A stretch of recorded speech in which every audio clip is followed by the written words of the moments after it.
Friends, இன்றைக்கி நம்ம என்ன பார்க்க போகிறோம்னா நாட்டுக்கோழி சாறு எப்படி வைக்கலான்னு பார்க்கலாம். நான் வந்து 1 கிலோ நாட்டுக்கறியை நல்லா வாஷ் பண்ணி நல்லா வேக வச்சு தோல் உரித்து இந்த மாதிரி எடுத்து வச்சுருக்கேன். இப்போ அதுக்கு அரிசி கழுவின தண்ணியில் தான் அந்த குழம்பு வச்சா தான் நல்லாயிருக்கும். அதுக்கு அரிசி கழுவின தண்ணி வந்து ஒரு கிணத்துல எடுத்து வச்சுருக்கேன். 2 தக்காளியும் இந்த மாதிரி ஸ்லைஸாக கட் பண்ணி வச்சுருக்கேன். வெங்காயத்தை தட்டி எடுத்து வச்சுருக்கேன். சின்ன வெங்காயம் 100 கிராம் தட்டி எடுத்து வச்சுருக்கேன். தாளிப்பு கருவேப்பிலை எடுத்து வச்சுருக்கேன். இஞ்சி பூண்டு பேஸ்ட் எடுத்து வச்சுருக்கேன். இதுக்கு வந்து தேங்காய் பேஸ்ட் அரைக்கணும். அதுக்கு ஒரு பத்து தேங்காய் எடுத்துருக்கேன்.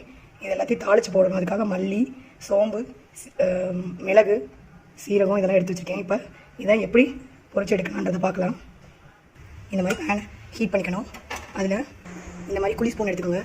அதில் 1 ஸ்பூன் மல்லி,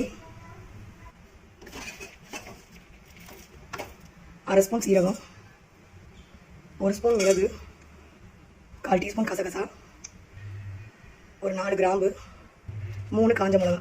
இதை வந்து பொன்னிறமாக வறுத்துக்கலாம். மிதமான சூட்டில் வச்சு. உங்களுக்கே தெரியும், நல்லா வெடிச்சு வர சவுண்டு கேட்கும். கறி இருக்கக்கூடாது, சிம்லேயே வச்சு தான் நல்லா வறுவலாக இருக்கணும்.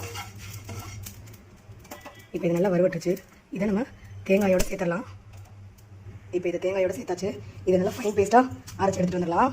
ஒரு பக்கம் இப்போ நாட்டுக்கோழி சாறு வைக்கிறதுக்கு ரெடி பண்ணிடலாம். நான் வந்து இந்த மாதிரி கண்டெய்னர் தான் எடுத்திருக்கேன்.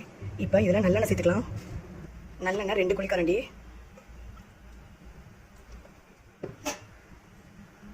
அதில் 2 கிராம்பு, ஒரு பட்டை, ஒரு பிரிஞ்சி எல்லாம் சேர்த்துடலாம்.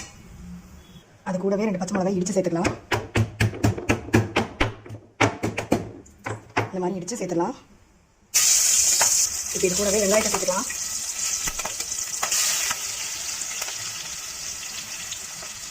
கூடவே கருவேப்பிலை சேர்த்துக்கலாம்.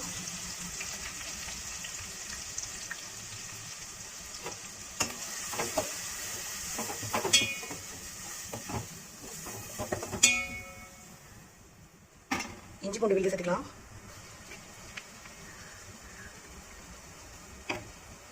பச்சை வாசம் போகிற அளவுக்கு நல்லா கிண்டி விட்டுக்கலாம்.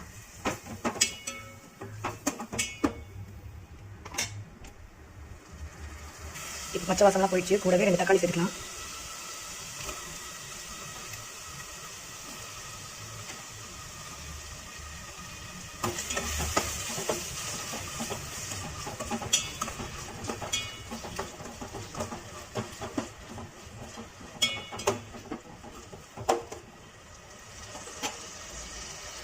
கூடவே எடுத்து வச்சுக்க நாட்டுக்கோழி சேர்த்துடலாம்.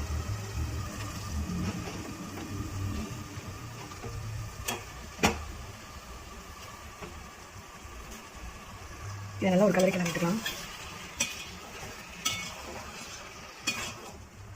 இது கூடவே ஒரு பிஞ்ச் மஞ்சள் தூள் சேர்த்துக்கலாம்.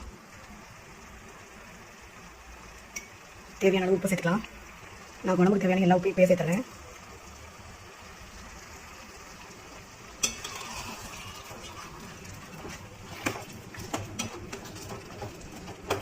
இப்போ இது வந்து ஒரு 10 மினிட்ஸ் நல்லா அறவே வேகட்டும். மூடி வச்சிடலாம்.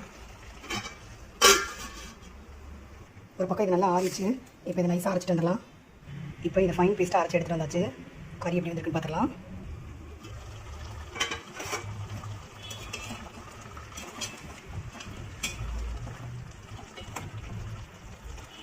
இப்போ இது கூடவே மசாலா ஐட்டம்லாம் சேர்த்துடலாம். நம்ம அரைச்சி எடுத்து வச்சுக்க பேஸ்ட்டு சேர்த்துடலாம்.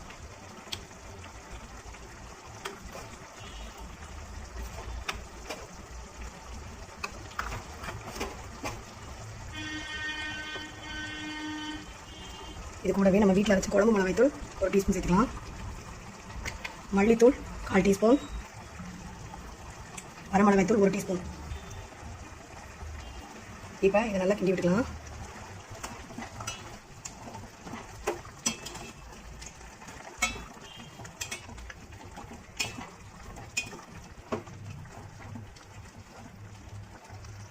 இப்போ அரிசி கழுவின தண்ணியை இதில் ஊற்றிடலாம்.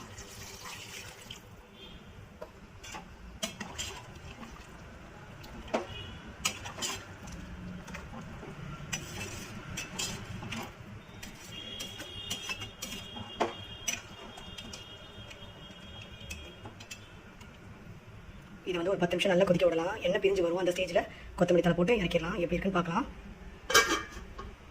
10 நிமிஷத்துக்கு மேலேயே ஆயிடுச்சு. எப்படி வந்திருக்குன்னு பார்த்துடலாம். பார்த்தீங்கன்னா நல்லா எண்ணெய் பிரிஞ்சு வந்துச்சு. சிக்கன் நல்லா பார்க்கும்போதே நல்லா வெந்திருக்கு.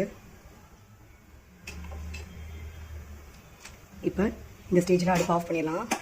அடுப்பு ஆஃப் பண்ணிவிட்டு ஒரு 1/4 டீஸ்பூன் மிளகு தூவிட்டு கொஞ்சமாக இதில் ரா நல்லெண்ணெய் சேர்த்துக்கலாம். ஏன்னா இதை சூப்பாகவும் குடிக்கணும்ல, குழந்தைகளுக்குலாம் இதை சூப்பாகவும் எடுத்து கொடுக்கலாம். இப்போ கொத்தமல்லி தழை போட்டுடலாம். போட்டு இதை ஒரு செகண்ட் நல்லா மூடி வச்சாச்சு. அவ்வளோதான் ஃப்ரெண்ட்ஸ். நீங்களும் இதே மாதிரி வீட்டில் செஞ்சு பாருங்கள், செம்ம டேஸ்ட்டாக இருக்கும். குழந்தைகளுக்குலாம் சளி பிடிச்சிருந்துச்சுன்னா இந்த மாதிரி வச்சு கொடுத்தா நல்லா சாப்பிடுவாங்க, சல்லுன்னு இறங்கிடும். இந்த வீடியோ உங்களுக்கு பிடிச்சிருந்துச்சுன்னா மறக்காமல் லைக் பண்ணுங்கள், ஷேர் பண்ணுங்கள், சப்ஸ்கிரைப் பண்ணுங்கள், பெல் ஐக்கானை கிளிக் பண்ணி வச்சுக்கோங்க. அப்போ தான் அப்டேட்டட் வீடியோஸ் உங்களுக்கு நோட்டிஃபிகேஷனாக வரும். இப்போ அருமையான நாட்டுக்கோழி சாறு உங்களுக்கு எப்படி செய்யணும்னு சொல்லி கொடுத்துருக்கேன். நீங்களும் இதே மாதிரி செய்யுங்க. தேங்க்யூ.